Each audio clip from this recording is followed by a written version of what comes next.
두 사람의 수행자 석종께서 서위국의 기원정사에 계시면서 많은 사람들을 모아놓고 설법하실 때의 일이다. 한 옛적에 안왕열애라는 부처가 세상에 나와 계실 무렵에 사자덕왕이라는 국왕이 인도를 지배하고 있었는데 석가모니께서는 그 시대에 대하여 다음과 같이 이야기하시었다. 이 사자덕왕에게는 무이와 리유라는 쌍둥이 왕자가 있었다. 어느 때 이 두 왕자가 왕궁 안의 높은 누각에 올라가 놀고 있는데 안왕열애가 대중에게 둘러싸여 왕궁의 문을 열고 천천히 들어오셨다. 이것을 보고 있던 무이는 리유를 돌아보고 말하였다. 지금 안왕열애가 이 왕궁에 들어오신 것을 너는 보았느냐? 리유는 고개를 끄덕이면서 말하였다. 보았습니다.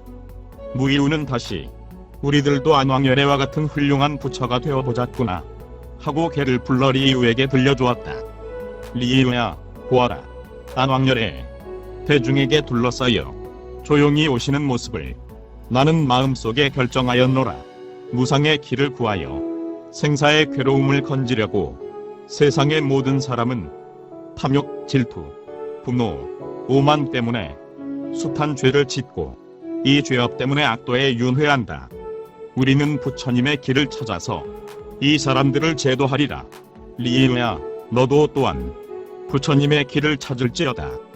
우담하와도 같이 부처님 만나기 힘들리라. 리유는 개로서 대답하여 말하였다.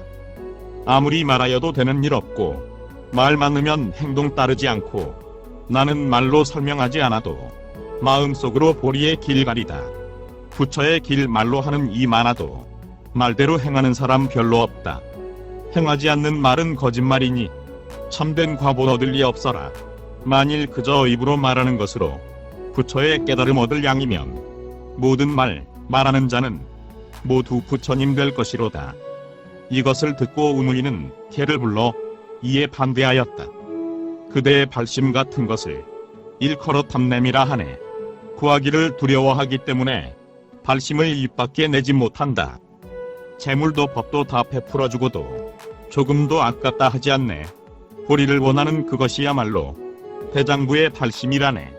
그대의 발심 같은 것은 일컬어 게으름뱅이라 하지 못할 것이 두려워 말 못하니 이것은 대장부의 부끄럼이라네. 부처의 길 멀고 또 멀고 성취하기 어려움은 미리미리 마음에 의심하고 헤아리기에 말로서 입 밖에 내지 못하는 것. 리유는 나는 안왕열애에게 가서 어느 것이 참된 발심인가를 부처님에게 밝혀달래리라 하고 내뱉듯이 말하고 급히 누각의 계단을 내려와 부처에게 공양하려고 진주 구두와 1억짜리 보이를 가지고 부처 계시는 곳으로 향하였다. 리유가 아직 계단을 채 내려오지 못하였는데 무이우는 누각 난관에서 땅을 향하여 몸을 던졌다. 땅에 떨어졌어도 다치지 않고 그 길로 부처에게 가서 법의를 벗고 머리에 달았던 구슬을 끌어 안왕열애에게 바치었다. 부처는 소년을 불쌍히 여겨 그것을 받으셨다. 조금 뒤에 리유도 부처에게로 왔다. 그는 자기보다 뒤에 오리라고 생각했던 무이우가 부처님 곁에 있는 것을 보고 이상하게 생각하여 물어보았다.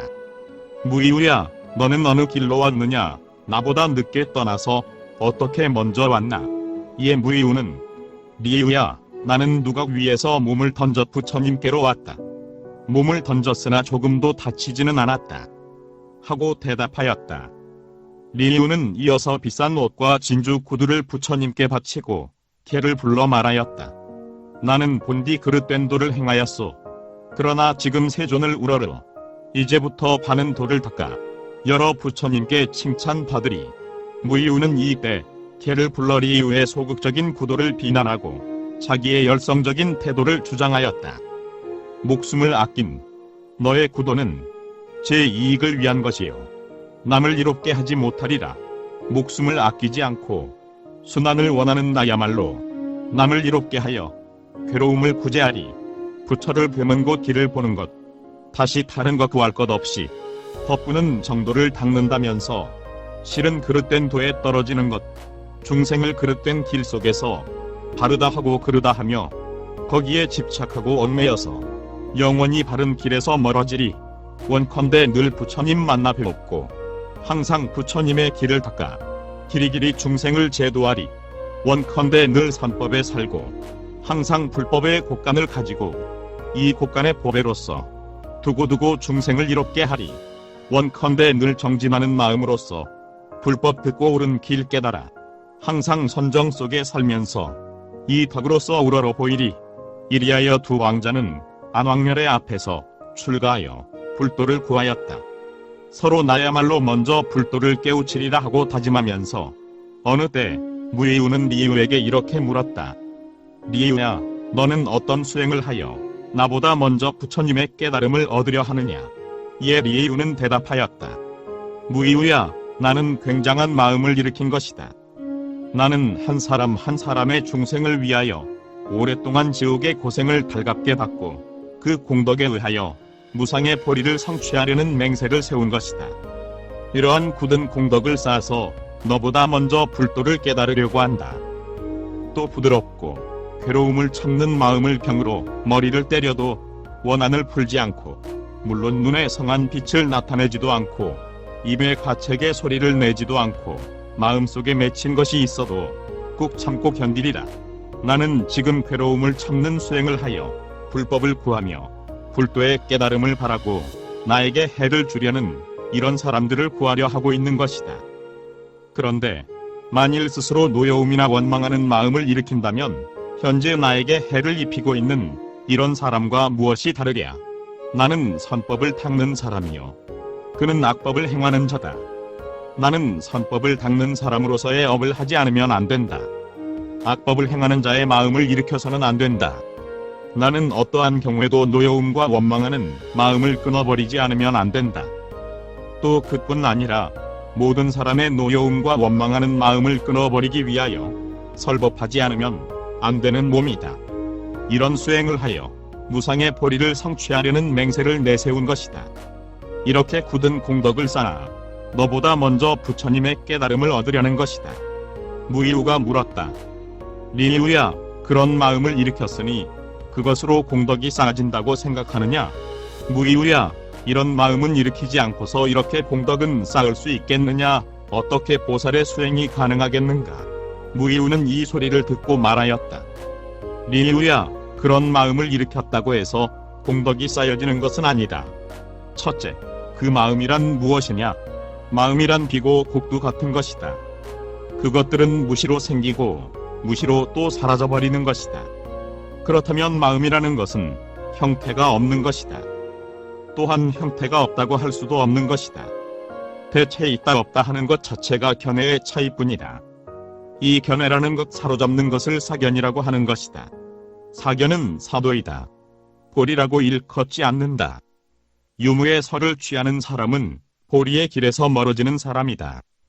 그런 사람에게 어떻게 불도를 깨달을 수가 있겠는가? 있다든가 없다든가 하는 것은 말의 유희에 불과하다.